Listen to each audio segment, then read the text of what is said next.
लिहाजा हमारे नबी role model सिर्फ मोमिनों के लिए नहीं, काफिर के लिए भी रोल मॉडल। और वो भी अगर नबी की इत्तिबा करे तो फायदा मिलता है, नबी की पैरवी करे तो फायदा मिलता है, भले दुनिया भी फायदा हो लेकिन फायदा मिलता है।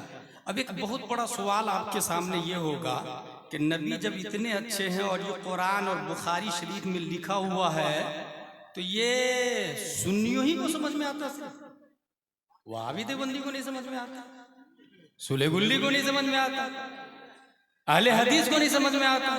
तो उसका एक बहुत आसान जवाब है मेरे पास, और वो जवाब ये है कि ये जो आपको दिख रहा है ना, इसको कहते हैं नक्श। ये लिखा हुआ दिख रहा है, इसको नक्शा कहते हैं। नक्श है, ये लफ्ज नहीं है, नक्श है। और इसको जो मैं पढ़ूंगा उसको कहेंगे लफ्ज। जैसे अल्हम्दुलिल्लाह, जैसे वक़्तुहा, ये वक़्तुहा जो बोला मैं, ये है लफ्जी कुरान। और ये जो लिखा हुआ है वक़्तुहा वल्लैलि इज़ा सजा, इसको कहते हैं नक्शी कुरान।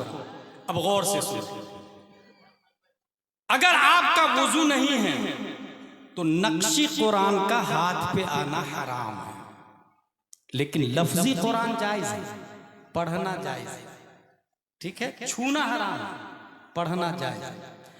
वुजू नहीं तो नक्शी कुरान का हाथ पे आना हराम, गुस्ल नहीं तो लफ्जी कुरान का जुबान पे आना हराम।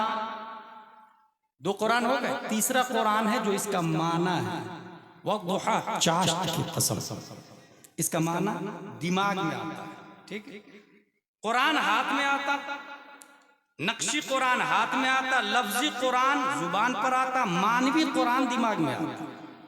वुजू नहीं हो तो कुरान हाथ में नहीं आ सकता, गुस्ल नहीं हो तो कुरान जुबान पर नहीं आ सकता, मोहब्बत मुस्तफ़ा नहीं हो तो कुरान दिमाग में नहीं आ सकता।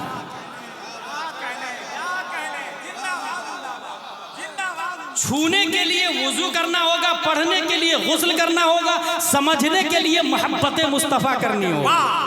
अब बात समझ में आई, अबुल आला मौदूदी को कुरान समझ में क्यों नहीं आया, रशीद अहमद गंगोही क्यों नहीं समझ पाया, कासिम नानोतवी क्यों नहीं समझ पाया, खलील अहमद अम्बेडवी क्यों नहीं समझ पाया, नज़ीर अहमद कासमी क्यों नहीं समझ पाया? क्योंकि वुजू भी था, गुस्ल भी था, मगर मोहब्बत मुस्तफ़ा नहीं थी, इसलिए कुरान नहीं समझ में आया। कुरान समझा है गौसे आज़म ने, मोहब्बत मुस्तफ़ा है, आला हजरत ने समझा मोहब्बत मुस्तफ़ा है, ताजुश शरिया ने समझा मोहब्बत मुस्तफ़ा है, और आज भी हुजूर मुहद्दिस कबीर कुरान समझ रहे हैं क्योंकि मोहब्बत मुस्तफ़ा है। क्या कहने, खड़े हो जाएं ना।